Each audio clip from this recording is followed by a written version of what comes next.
This video was sponsored by Card Kingdom. You can pre-order all the cards you see in this video by using my link in the description below.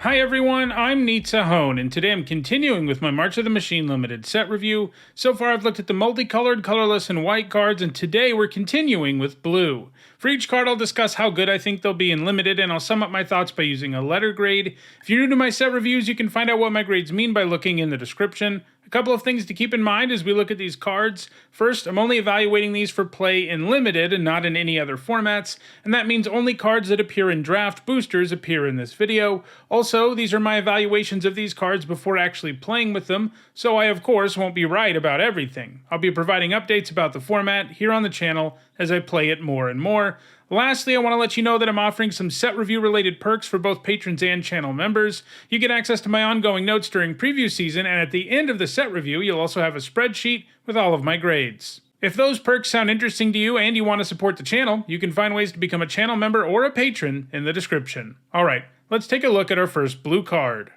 which is Artistic Refusal. For 4 generic and 2 blue, this is an uncommon instant. It comes with Convoke, which is a returning mechanic. Your creatures can help cast this spell. Each creature you tap while casting this spell pays for 1 generic or 1 mana of that creature's color, and choose one or both. Counter target spell, draw 2 cards, and discard a card. Paying 6 for this is in no way worth it, but with Convoke around, you can really discount this. You can even play it for free if your board is wide enough. But the setup cost is real. It's pretty bad in the early stages of the game when you can't get your board set up, and counter spells are inherently quite narrow and limited. Still, the option to make the cost much lower, and the fact that you can even just choose the draw 2 discard 1 option in a pinch, makes this feel like it's at least a solid card. I'm giving it a C. Next, it's Assimilate Essence, which for 1 generic and a blue is a common instant. Counter target creature or battle spell unless its controller pays 4 generic. If they do, you incubate 2. This is a new mechanic. You create an incubator token with 2 +1/+1 counters on it, and it has 2 generic. Transform this artifact.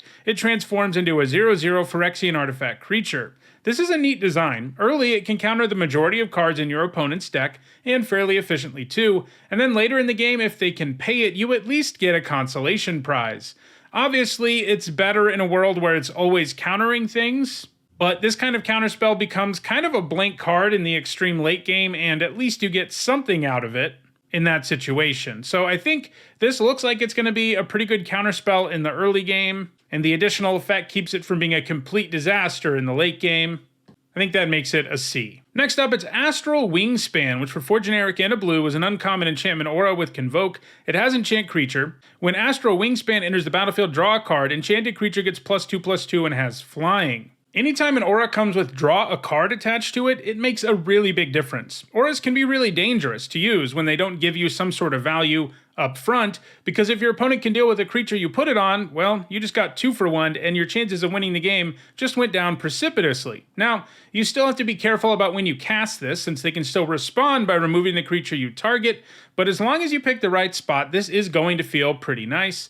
+2/+2 and flying is a boost that makes any creature into a problem, and Convoke makes casting this even easier. There's also a creature at common in blue with hexproof, and you can bet there's going to be games that are determined by someone playing this aura on that hexproof creature. Overall, I like this aura a lot. I think it's a B-. Next up, it's Captive Weird, which for 1 blue mana is a 1/3 creature weird at uncommon. It's got Defender, and you can pay 3 generic and 1 red Phyrexian mana, which means you can pay red mana or 2 life, and you transform it, activate only as a sorcery, and it becomes Completed Conjurer, a 3/3 Phyrexian weird, and when it transforms into Completed Conjurer, exile the top card of your library. Until the end of your next turn, you can play that card.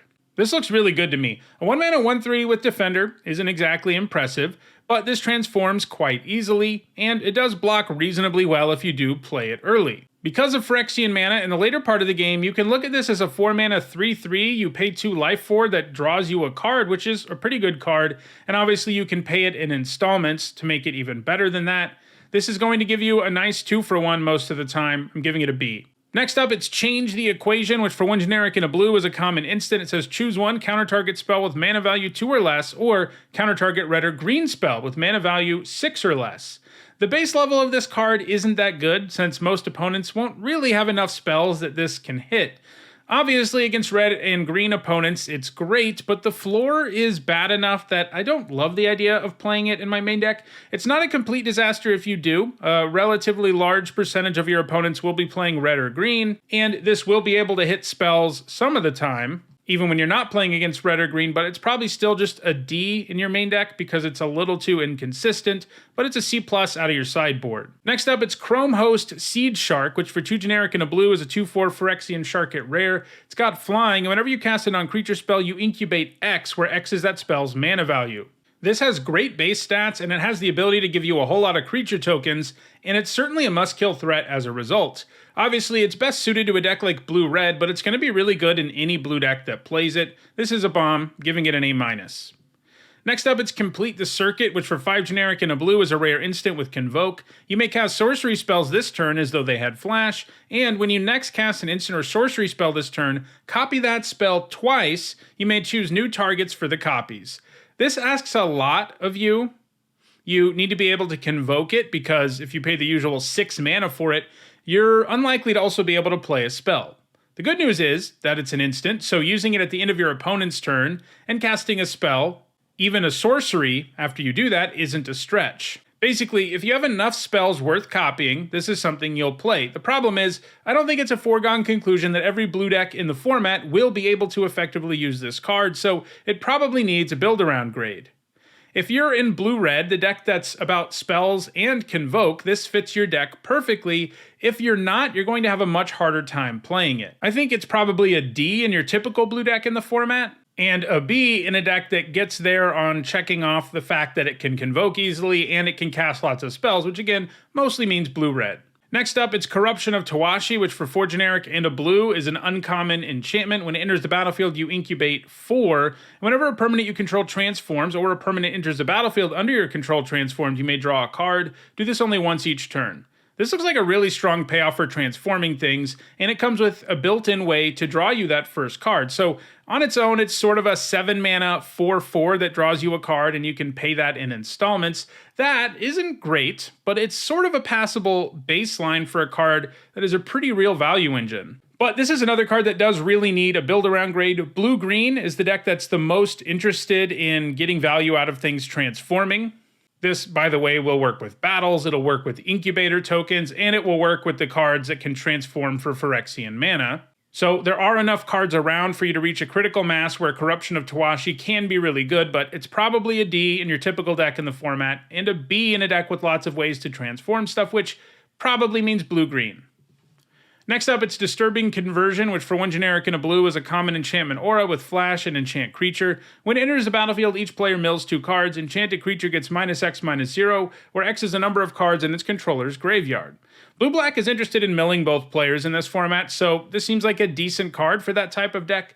Only lowering a creature's power is pretty far from actually removing that creature, but this does enable your other graveyard stuff reasonably well, giving it a C.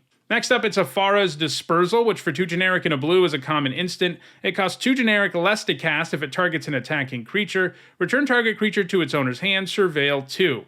This is a pretty nice common. 1 mana to bounce an attacking creature and surveil 2 is quite the deal, so the fact you can also target non-attacking creatures for 3 mana is pretty nice. Most of the time you of course don't get a 1-for-1 trade, but the card selection and tempo are nice, and the times where you do cast this in response to a trick or something will feel truly amazing. I'm giving this a C+. Next up, it's Expedition Lookout, which for 1 generic and a blue is a 2/3 Merfolk Rogue at common with Defender. As long as an opponent has 8 or more cards in their graveyard, Expedition Lookout can attack as though it didn't have Defender, and it can't be blocked. So earlier I was talking about the fact that you want to be milling yourself and your opponent. This is a card that pays you off for milling your opponent. It starts out as a 2-drop that lots of creatures can attack through early, and eventually it becomes an unblockable 2/3. That's pretty nice because it might take a while for you to actually get this reverse threshold thing going, but that's okay because this can't be blocked, and that's going to make it a relevant body even in the extreme late game. I'm giving this a C. Next up, it's Eyes of Gitaxias, which for 2 generic and a blue is a common sorcery. It says incubate 3, draw a card. You can sort of look at this as a 5 mana 3/3 that draws you a card, and once again you can pay for it in installments. That's not too bad, but it isn't exactly something special either. I think this is probably just a C. Next up, it's Fairy Mastermind, which for 1 generic and a blue is a 2/1 Fairy Rogue at rare. It's got Flash and Flying, and whenever an opponent draws their second card each turn, you draw a card, and you can pay 3 generic and a blue, and each player draws a card. A 2-mana 2/1 with Flash and Flying is a great place to start, and if you use the activated ability on your opponent's turn, it basically reads, draw 2 cards, your opponent draws 1 card, and that's pretty strong. Should your opponent decide to draw extra cards by some other means, you'll also be able to punish them for it, giving this a B+. Next up, it's Furtive Analyst, which for 2 generic and a blue is a 1/4 human wizard at common with Vigilance. You can pay 2 and tap it to draw a card and then discard a card. Paying 2 to loot is a lot. It's hard to have that kind of mana available consistently, and while a 3-mana 1/4 with Vigilance is kind of acceptable, the whole package here is sort of overcosted. I'm giving this a C-. Next up, it's Halo Charge Scob, which for 4 generic and a blue is a 4/4 zombie at common. When it enters the battlefield, each player mills 2 cards, then you may put an instant, sorcery, or battle from your graveyard on top of your library.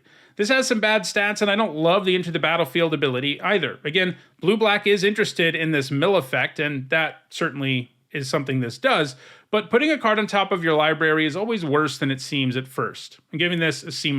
Time for the battles. Our first one in blue is Invasion of Arcavios, which for 3 generic and 2 blue is a rare battle siege. As a siege enters, choose an opponent to protect it. You and others can attack it. When it's defeated, exile it, then cast it transformed. It starts with 7 defense, and to defeat this, what you have to do is attack it or otherwise damage it, and each damage you do removes one of these counters, and once you've removed them all, it's been defeated, and you can cast the other side. When Invasion of Arcavios enters the battlefield, search your library, graveyard, and or outside the game for an instant or sorcery card you own, reveal it, and put it into your hand. If you search your library this way, shuffle.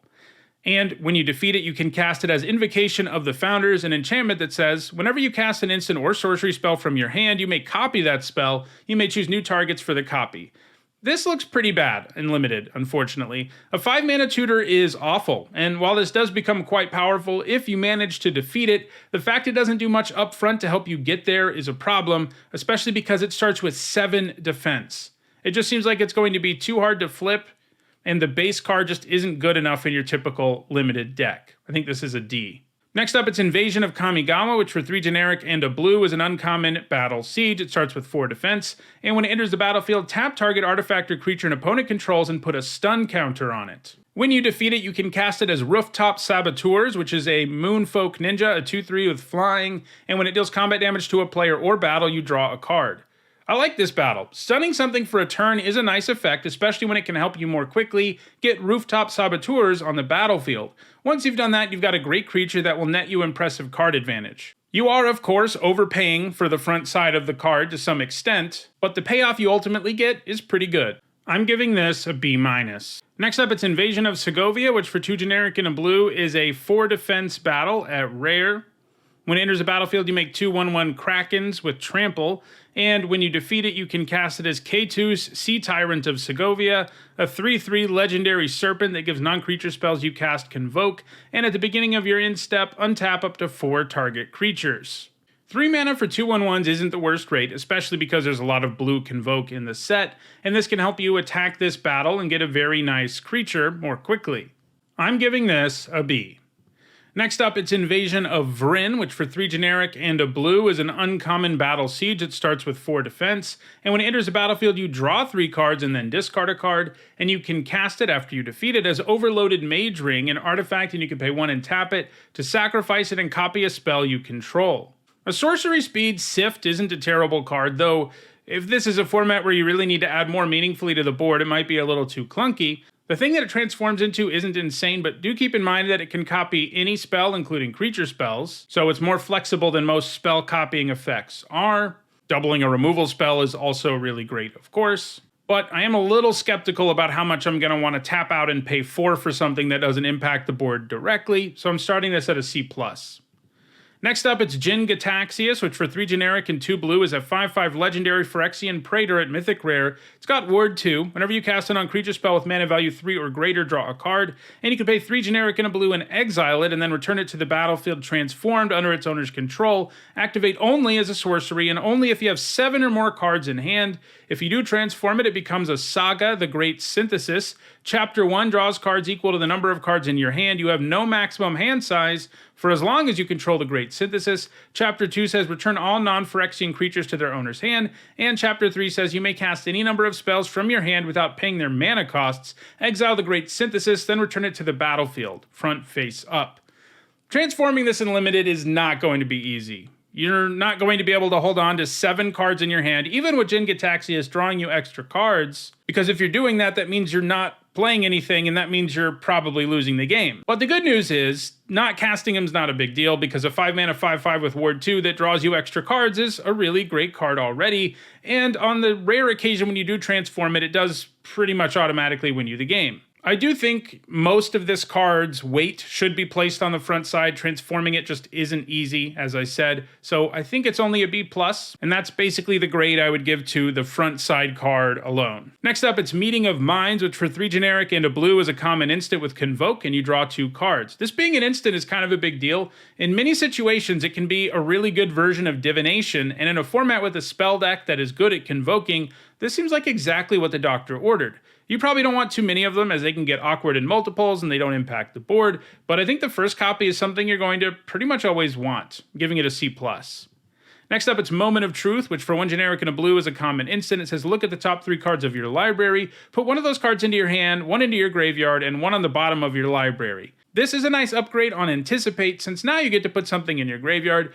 It's still not amazing though, but if you're interested in spells or the graveyard, which basically means blue-red and blue-black, it's something that'll make the cut sometimes. I'm giving it a C-. Next up, it's Negate, which for 1 generic and a blue is a common instant. It says counter target non-creature spell.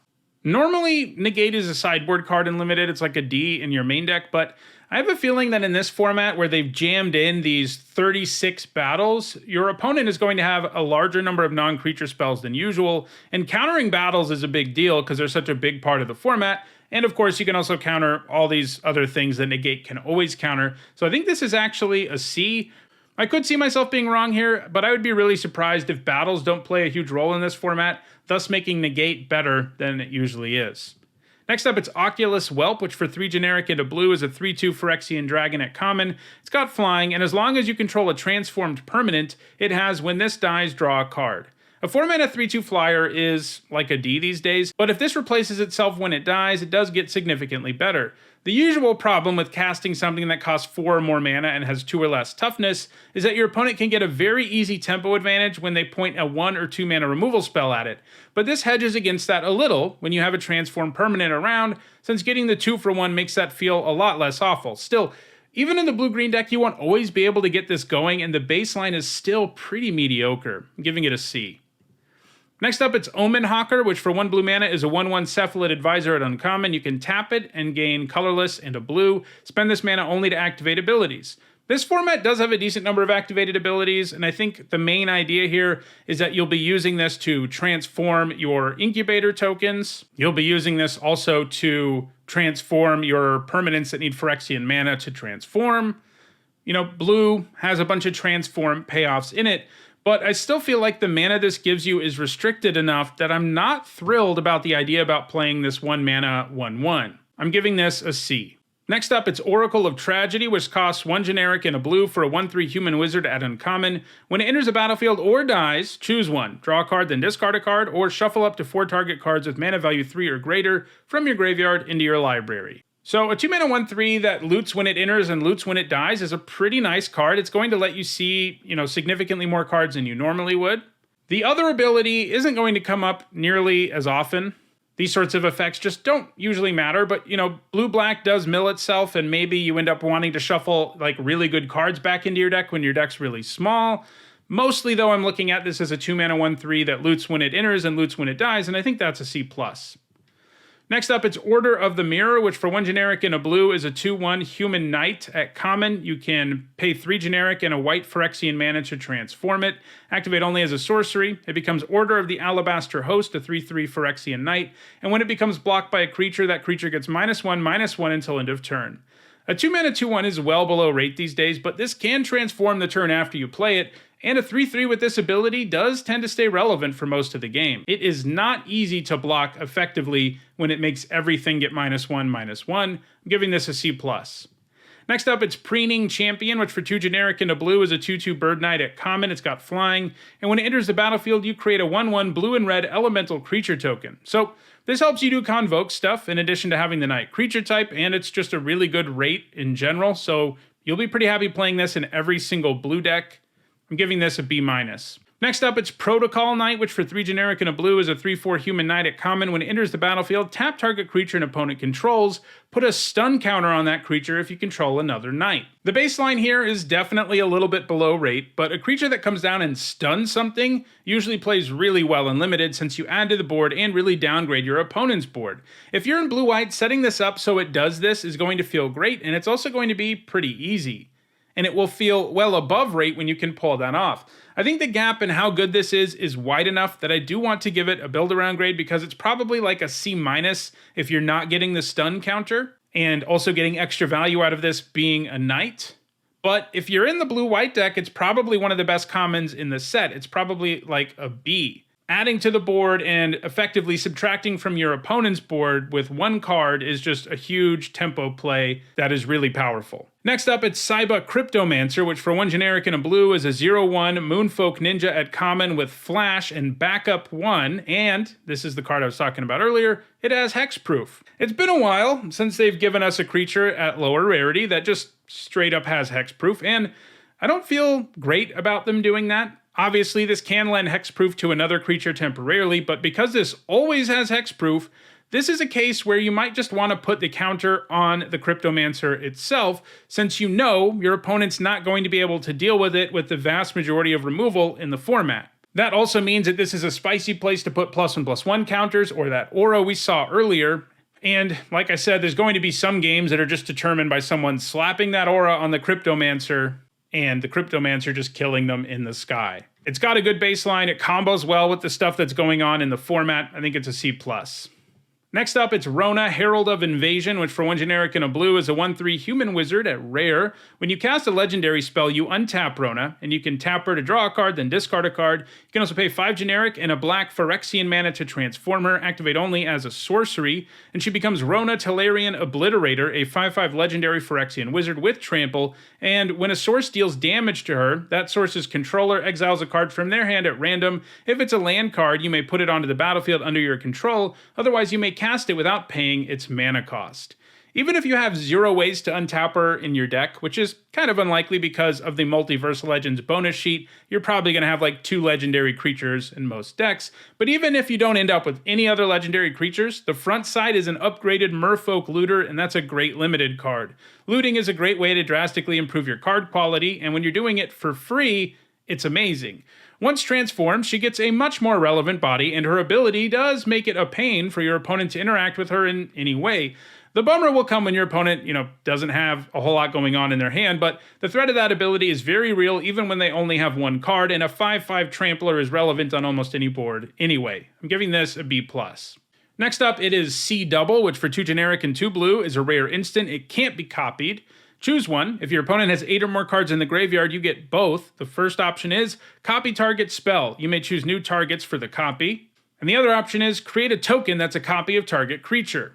So the idea here is mostly in blue-black. You'll probably be able to make this work. One kind of weird thing about all these payoffs for 8 or more cards is that they're also good against blue-black because they also mill themselves. So that is something to keep in mind. If you can get both of these effects, it's going to be pretty crazy, but on a base level, the ability to make a token that's a copy of one of your creatures at instant speed for 4 mana, that's a pretty good card that would always make the cut in limited anyway and really be, a pretty good card in your deck even. Copying spells for 4 mana is a little less attractive because you have to pay the mana to cast that spell and then you have to make a copy, though one interesting thing you can do with this is copy a transformed battle that you cast because then it goes on the stack. You can also use this to copy your opponent's spells, so it has some uses, but overall, the more consistent option that's going to give you the most value will be to make a token copy of your creature, but it is nice that it can do all this stuff with spells on the stack as well.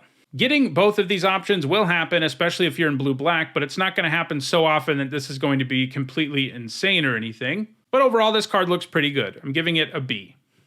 Next up, it is Skyclave Aerialist, which costs 1 generic and a blue for a 2/1 Merfolk Scout at uncommon. It's got flying, and you can pay 4 generic and a green Phyrexian mana to transform it, activate only as a sorcery. Then it becomes Skyclave Invader, a 2/4 Phyrexian Merfolk Scout with flying, and when it transforms into Skyclave Invader, look at the top card of your library. If it's a land, you may put it onto the battlefield. If you don't put the card onto the battlefield, put it into your hand. I'm already pretty sold on a 2-mana 2/1 flyer, so the fact this can transform into a more durable creature that nets you a card is pretty nice upside. I'm giving this a B. Next up, it's Stasis Field. For 1 generic and a black, it's a common enchantment aura with enchant creature.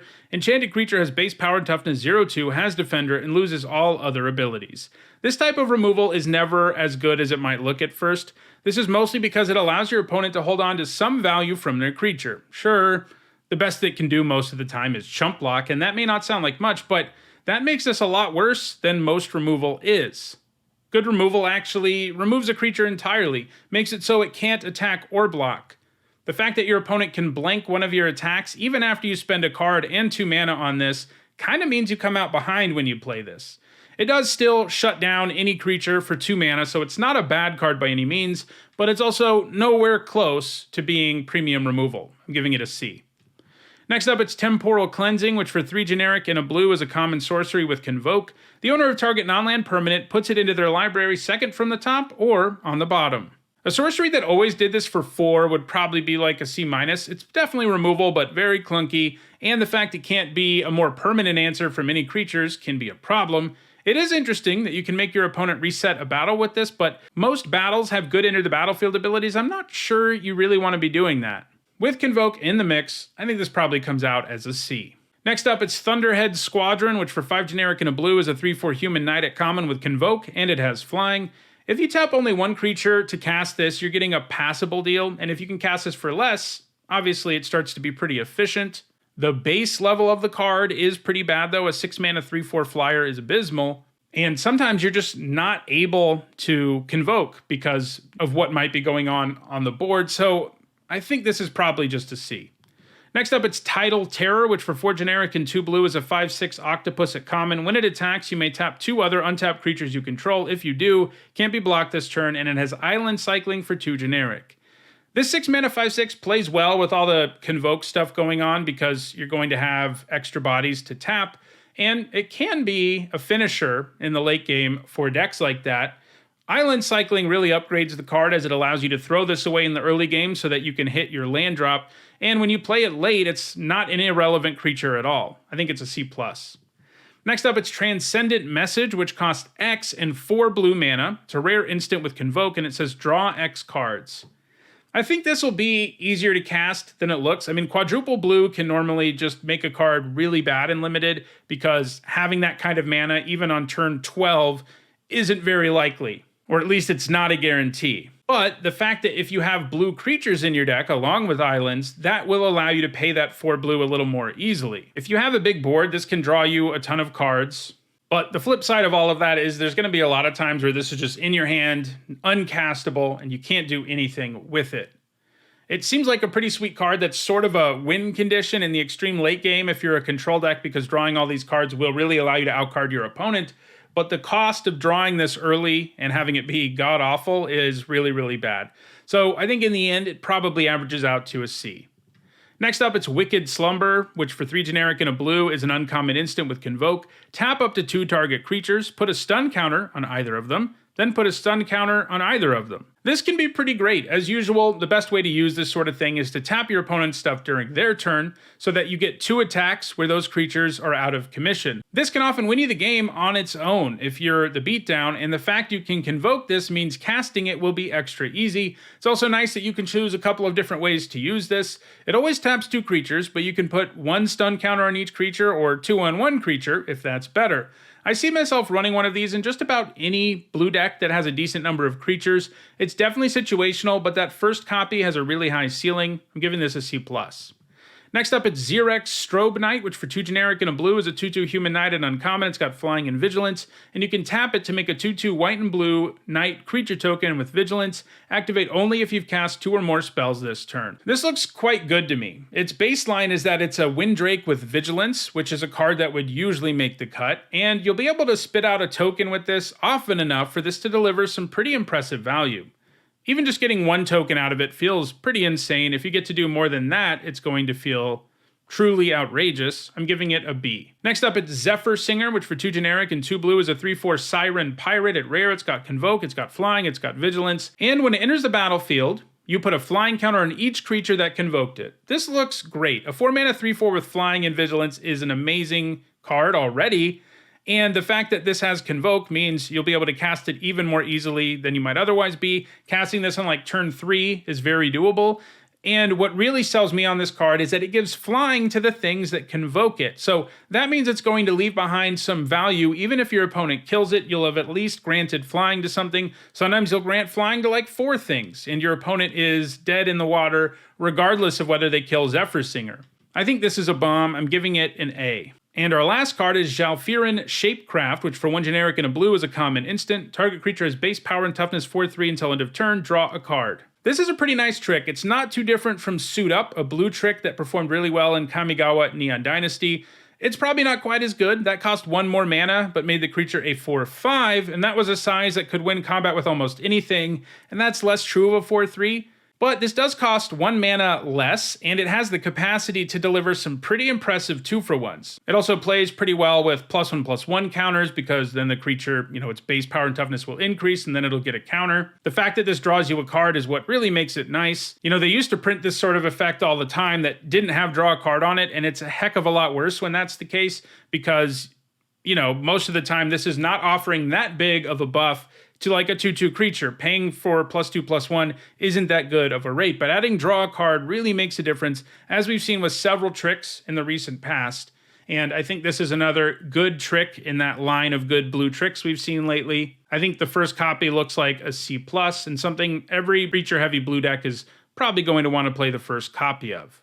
So those are all the blue cards in March of the Machine. Tomorrow I'll be back to talk about all the black cards. If you enjoyed this video, please like it and share it so others can enjoy it too. If you want to make sure you catch future videos, don't forget to subscribe and turn on notifications. That way you'll stay aware of when the next set review video comes out. If you want to catch up on the set review videos that are already out, you should see the playlist on your screen shortly. Thanks for watching.